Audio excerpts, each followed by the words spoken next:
Geração P. P de pandemia, de perspectivas, de projeções. O podcast do UOL sobre a sociedade, a economia e a cultura que se formam a partir das mudanças impostas pelo coronavírus.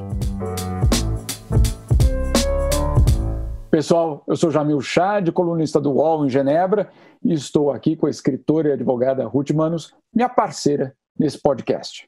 Oi, Jamil. Olá para todo mundo que está ouvindo a gente. Estou aqui falando diretamente de Lisboa e toda semana a gente traz entrevistas, conversas e histórias que mostram o impacto da pandemia do coronavírus ao redor do mundo.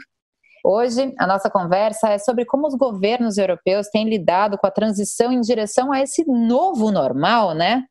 Aqui na Europa, onde eu e o Jamil estamos, praticamente todos os governos iniciaram um certo relaxamento das medidas de confinamento. Mas a gente está bem longe de algo que a gente possa chamar de normal, não é, Jamil? Olha, depois de 2 meses de uma quarentena, confinamentos, alguns horizontais, outros não, mas quase todos eles extremamente severos, a Europa não só viu a luz do sol da primavera e quase verão, mas ela também começou a sua fase de transição em direção, e aí que é a questão, a transição a um novo normal, ao que exatamente? Boa pergunta, Jamil. Boa pergunta, porque ninguém sabe. Ninguém sabe, não é, Ruth? Ninguém sabe. Porque, vamos ser extremamente claros aqui, a vida pós-confinamento, pelo menos o que a gente já está começando a ver, não tem nada de normal, absolutamente nada de normal. Para completar, a gente tem aí regiões, cada uma adotando uma estratégia diferente, países com datas diferentes para as diferentes fases de abertura e, obviamente, tem uma grande confusão em termos de informações. Obviamente, essas informações existem, obviamente, os governos fazem coletivas de imprensa todos os dias, etc. Agora, isso fica extremamente complicado de se entender e, claro, de transformar isso tudo na vida diária de milhões e milhões de europeus. Isso não estou nem contando, Ruth, aquele pessoal que vive na fronteira, né? Na fronteira literalmente entre 2 países, que tem escola de um lado, trabalha do outro, enfim, nada fácil. Minha pergunta para você aí, você hoje já sabe o que você pode fazer, o que você não pode fazer? Jamil, eu vou te contar uma coisa engraçada. Eu acho que a frase que eu mais tenho dito atualmente é virar para o meu marido e falar: Felipe, pode não sei o quê? Pode não sei o que lá? Porque eu tô perdida. E a resposta dele quase sempre é: também não sei. Eu tô mesmo muito impressionada, né? Aqui em Portugal começou essa transição, né, que fica todo mundo tipo, meu Deus, está começando alguma coisa. A gente vai falar sobre isso mais pra frente, né, porque tem as pessoas da ilusão de a vida está voltando ao normal, mas aí o problema é a palavra normal. O que é normal, a gente já não sabe.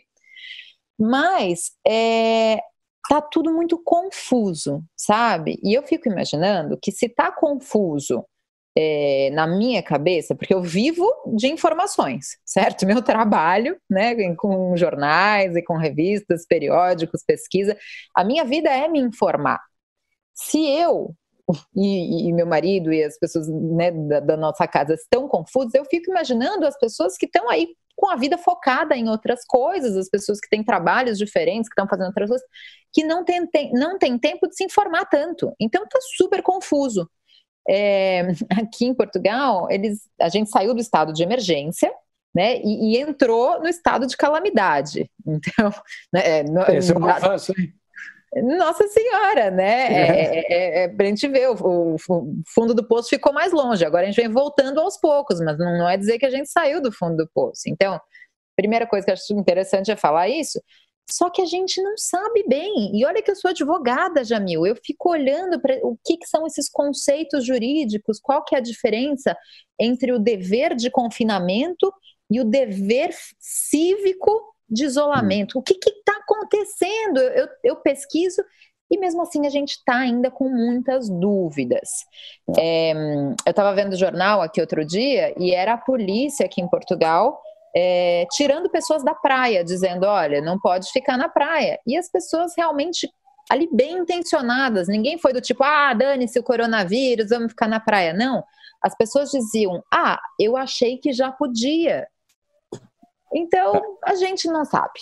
A gente está bem confuso. E aí eu acho que tem uma confusão que se agrava ainda mais com a quantidade de desinformação. Aí sim, não de pessoas que foram à praia simplesmente porque não sabiam, mas uma desinformação organizada, uma desinformação, pelo menos ao meu ver, criminosa. Outro dia eu estava ouvindo o secretário-geral da ONU, Antônio Guterres, aí do teu país, né, por sinal. Meu vírgula, assim, um pouco meu. Exatamente, que dizia o seguinte, que 40% das postagens numa grande plataforma, numa rede social, 40% eram enviados por robôs. Ou seja, quase metade do que estava naquela rede social era basicamente organizado. Organizado, e essa parte perigosa, por quem, com qual objetivo, por que chegava até essa estrutura montada, o que, claro, complica muito mais. Aqui, pelo menos na OMS, eles chamam isso de infodemia, né? Que é a pandemia de informação justamente no momento crítico dessa história, que é a transição. O que eu posso, o que eu não posso. Não é só o que eu posso ou não posso, mas quanto do que eu faço eu me coloco num risco, ou coloco minha família em risco, ou coloco o vizinho e o resto das pessoas em risco. Então, tudo isso é extremamente complicado. Agora, Jamil, desculpa te cortar, mas só entrando nesse seu assunto, aqui em Portugal eles tomaram uma decisão que eu acho muito difícil, né? Eu fico imaginando por que eles tomaram essa decisão e entendo alguns lados, que foi já divulgar o que vai acontecer em 2 fases desse desconfinamento. Então, assim, numa primeira fase, abrem as lojas de tal tamanho e abrem os cabeleireiros, não sei o quê. Numa segunda fase, vai abrir restaurante e tal. Só que essa divulgação fez com que as pessoas ficassem ainda mais confusas. Porque a gente olha e fala, mas isso aqui era nessa fase ou na outra? E quando que começa a outra fase? Isso aqui já era ou não era? E, ao mesmo tempo, eu entendo que o governo esteja preocupado no fato das pessoas se organizarem e ficarem um pouquinho menos ansiosas, mas, ao mesmo tempo, gerou muita confusão. Eu acho que é um pouco isso que você fala, é tanta informação que a gente não está sabendo processar.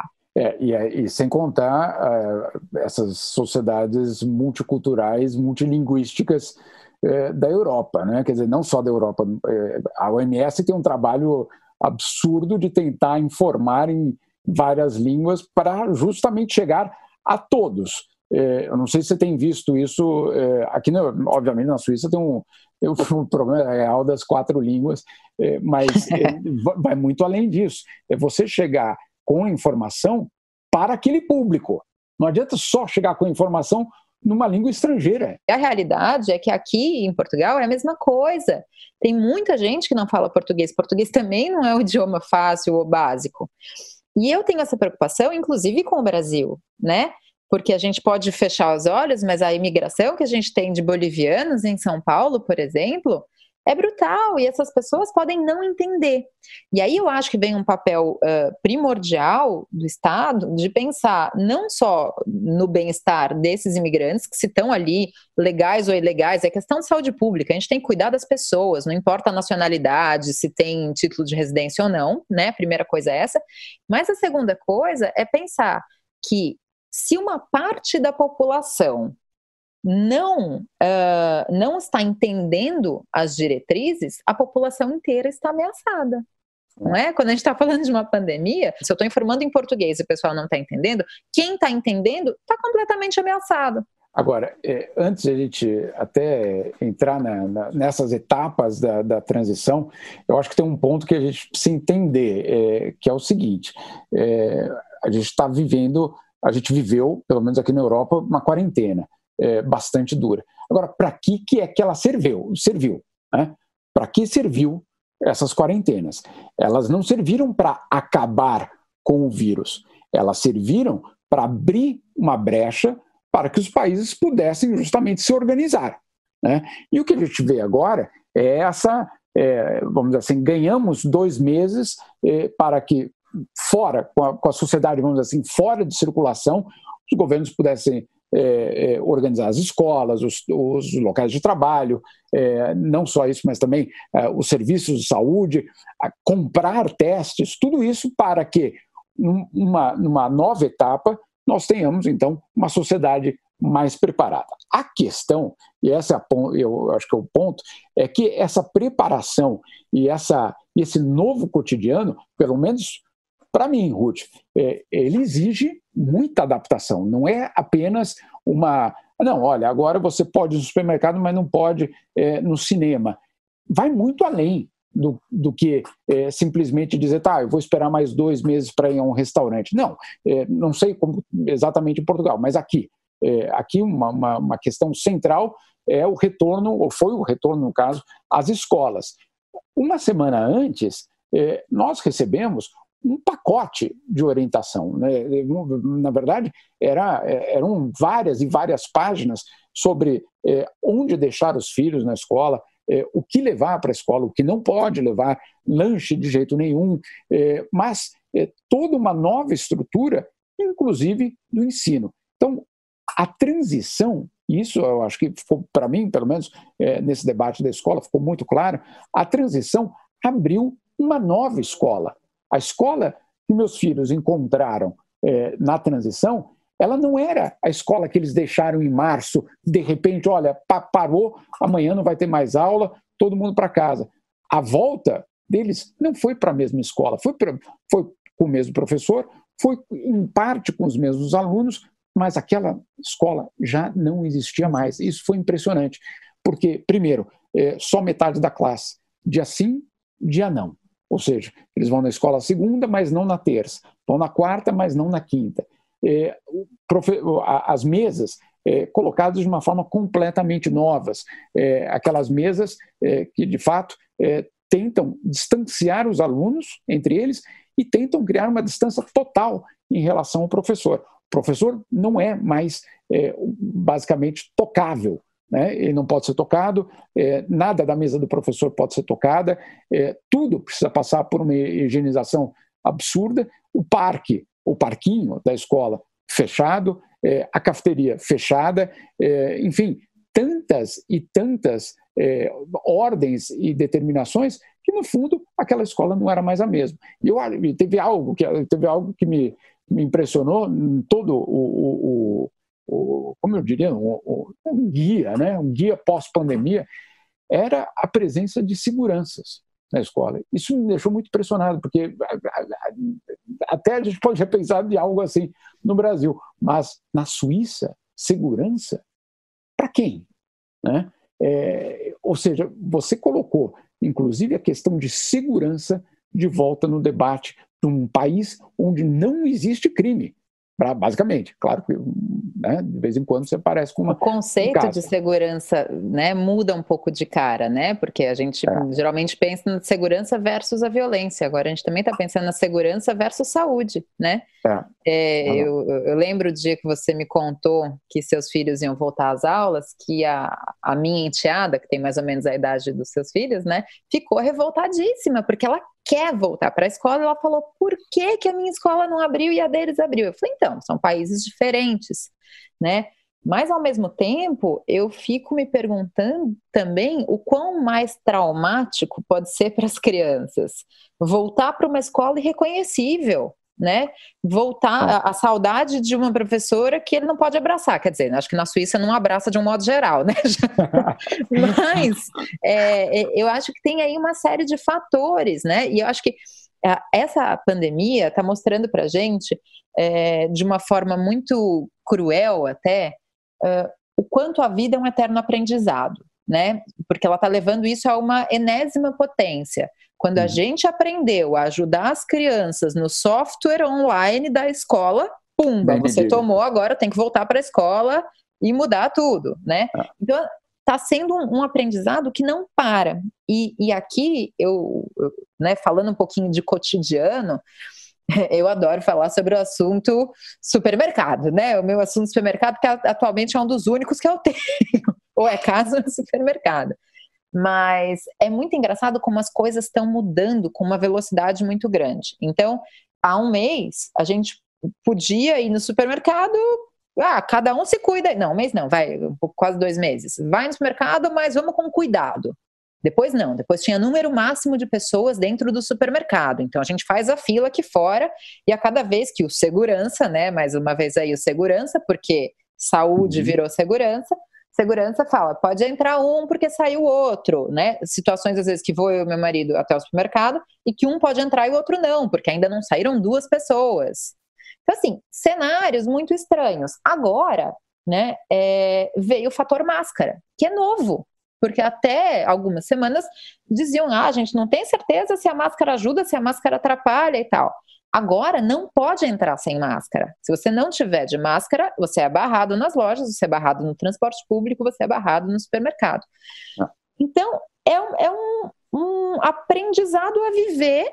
Não é aprender a viver de novo, é aprender a viver cada dia, porque tudo vai mudando. A escola muda, o supermercado muda e a gente cada dia acorda aí com vamos ver o que tem hoje.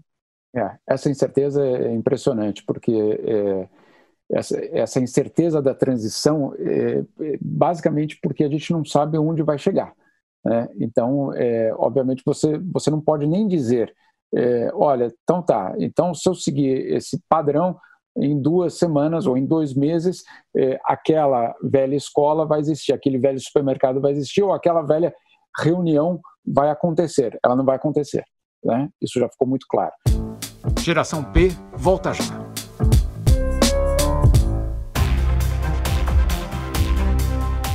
Baixo Clero é o podcast de política do UOL. Toda semana eu, Carla Bigato, converso com os comentaristas Maria Carolina Trevisan e Diogo Schelp sobre temas que dominam a pauta política brasileira. Você pode ouvir o Baixo Clero e outros programas do UOL em uol.com.br/podcasts, no YouTube e também nas principais plataformas de distribuição de podcasts. Recebe salário, faz transferência, pagamento, recarga de celular e até empréstimo, tudo sem taxa. PagBank, a sua conta grátis do PagSeguro. Baixe já o app e abra sua conta em 3 minutos. A gente está entrando na fase mais perigosa, né? Pelo menos aqui na Europa, eu acho que a gente está entrando na fase mais perigosa, não do ponto de vista, talvez, do Estado, mas do ponto de vista de nós, enquanto cidadãos. Por quê?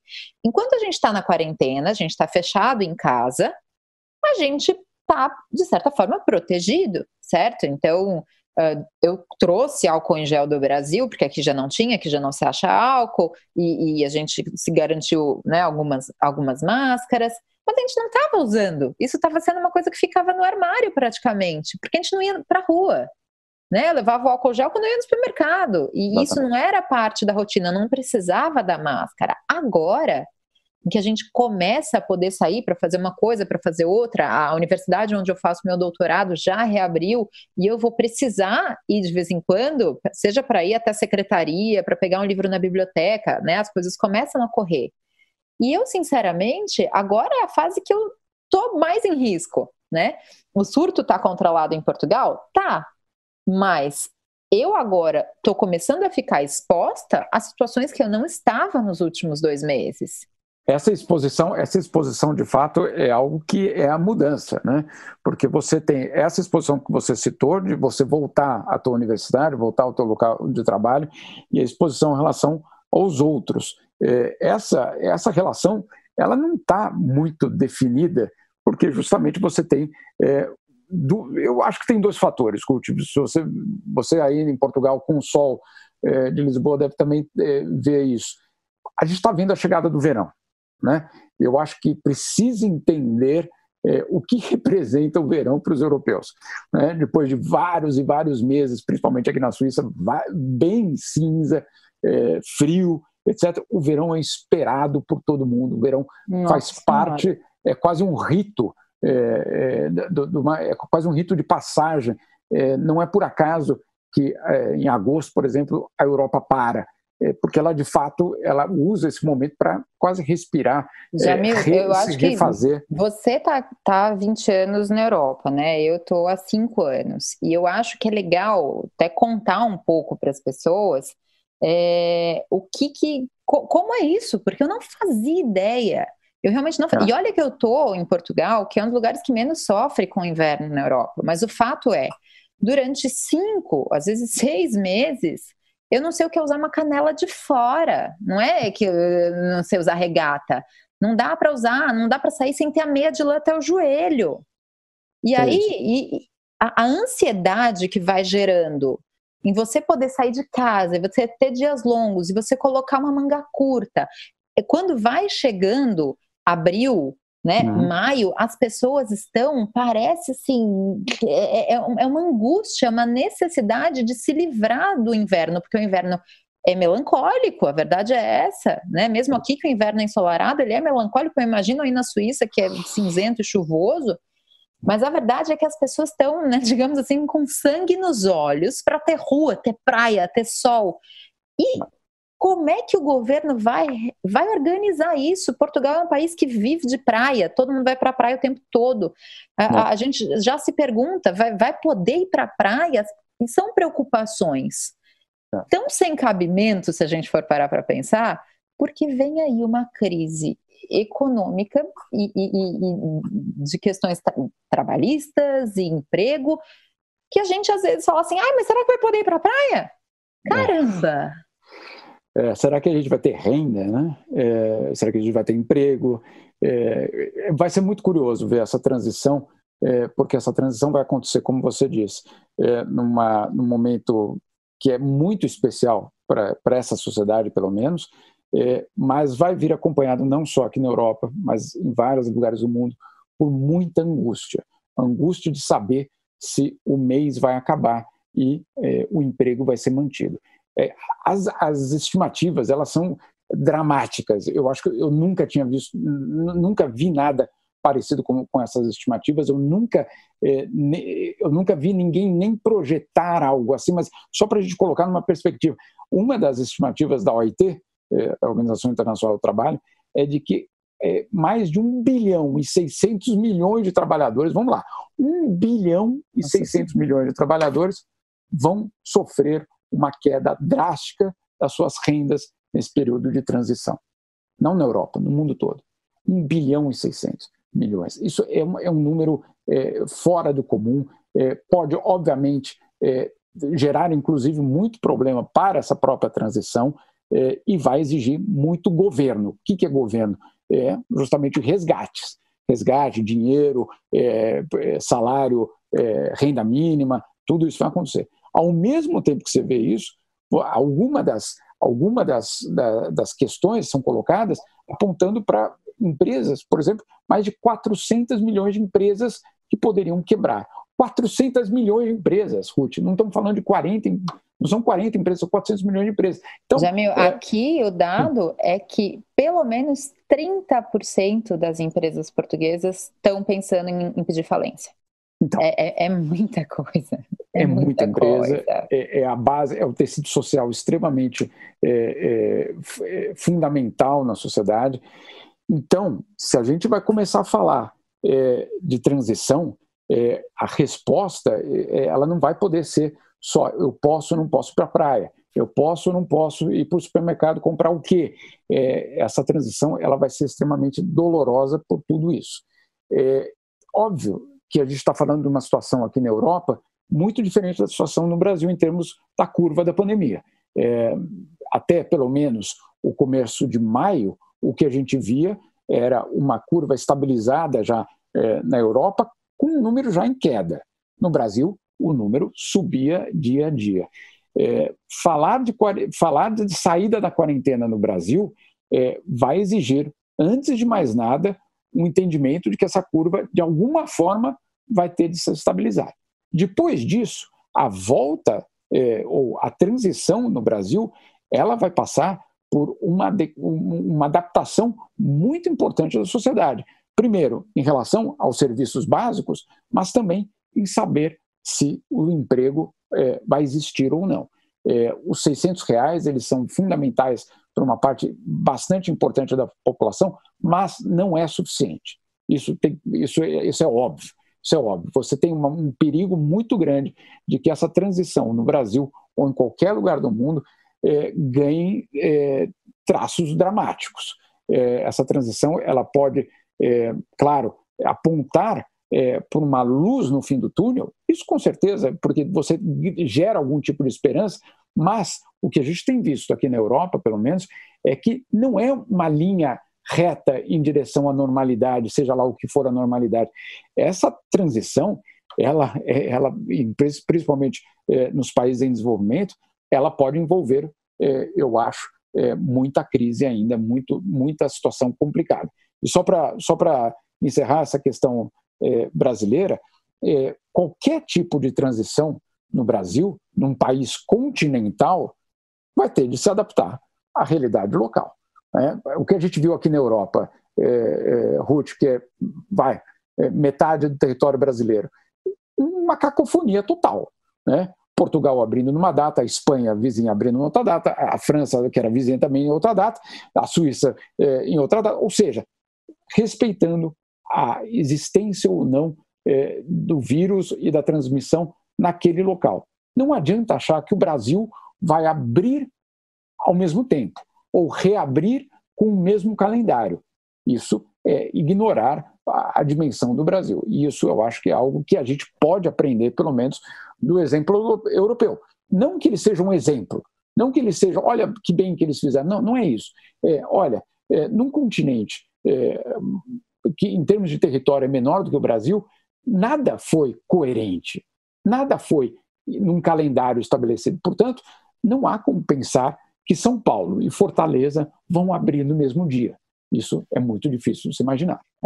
Para a gente finalizar essa conversa aqui, eu vi outro dia um meme em alguma rede social que era assim, é o primeiro sextou depois da quarentena, e era uma imagem de um monte de gente saindo de um prédio ao mesmo tempo, um mar de gente na rua. E que é engraçado, mas que é muito importante que as pessoas tenham consciência, né? Isso não é fácil, e a gente que está aqui vivendo as coisas um pouquinho antes, né, do que está acontecendo, do que vai acontecer no Brasil, é muito importante que as pessoas aceitem que não vai haver um sextou. Não vai, né? Pelo menos não da forma como havia. Não vai poder sair todo mundo de casa ao mesmo tempo para ir para o bar, porque vai todo mundo ficar doente no sábado de manhã, entendeu? Então, a gente tem que entender que vai ser com calma, vai ser com fácil. E, acima de tudo, eu acho que é importante a gente saber comemorar essas pequenas vitórias. Que bom que abriu o cabeleireiro, eu vou poder ir de máscara fazer a unha, olha que coisa boa, né? Então, assim, se apegar a algumas coisas, né? Então, você, de certa forma, que bom que abriu a escola dos seus filhos e que, apesar de todas essas diferenças... Deus é pai. Aqui ainda não temos perspectivas, mas que bom que, mesmo que não seja normal, você vai poder trabalhar, ainda que seja em casa, alguns dias com um pouco mais de sossego. E que bom que eles, ainda que não tenham a vida 100% de volta da escola, eles vão ver amigos. Né? Então, a gente vai ter que aprender a se contentar com pequenas coisas em vez de esperar que, de repente, tudo volte ao que a gente chamava de normal. É exatamente isso, Ruth. Eu sempre digo, quando alguém me pergunta, e aí, como é que vai ser a transição? Eu sempre digo, a Oktoberfest, em outubro, já foi cancelada, né, na Alemanha. Então, com muita calma, a transição vai ser muito lenta. Agora, se a gente pode falar do futuro que nós estamos, né, para o Brasil, que vamos dizer assim, o fuso horário atualmente está de cerca de um mês, né, em termos de pandemia. O fuso horário da pandemia está com um mês de diferença. Eu diria o seguinte, isso eu acho que é o que a gente aprendeu de mais concreto aqui na Europa hoje. O fim das quarentenas, esse fim não significa de forma alguma o fim da pandemia. Não é o fim da pandemia. O fim da quarentena não é o fim da pandemia. O que ele é, na melhor das hipóteses, é o começo de uma nova fase e que ninguém sabe quanto vai durar. Né? Então, esse é um ponto que a gente talvez precisa reconhecer para poder viver ele melhor. Né? É uma nova fase, certamente melhor do que a quarentena, mais perigosa, como você disse, mas ela é melhor do que a quarentena. E essa nova fase da pandemia, uma nova fase da pandemia, ela vai exigir também paciência, resiliência, solidariedade, certamente, porque enquanto não chegar uma vacina, provavelmente só em 2021, essa situação vai ser mantida, pelo menos a tensão vai ser mantida. É isso, Ruth. Um desafio social gigantesco para o mundo, uma economia desmoronada, muitos mortos e muitos aprendizados. E esses aprendizados, eu acho que a história não vai contar esse período só sobre como foram essas semanas de quarentena. A história vai contar e vai nos julgar sobre como nós saímos também da quarentena. Eu acho que isso vai ser um ponto absolutamente fundamental. Façamos o nosso melhor, né? Façamos o nosso melhor para sair de uma forma que pelo menos aponte para novos caminhos. Eu acho que ficamos por aqui neste episódio. Vamos seguir com as entrevistas, vamos seguir com esses papos nas próximas semanas e, claro, convido a todos para que estejam aqui conectados e que nos acompanhem. Obrigada, Jamil. Beijo, se cuide, lava a mão, máscara, álcool gel e segue o jogo. Beijo, obrigada a todo mundo. Geração P tem apresentação e reportagem de Ruth Manos, Jamil Chad e Juliana Bergamo. Edição de áudio de João Pedro Pinheiro e coordenação de Juliana Carpanês.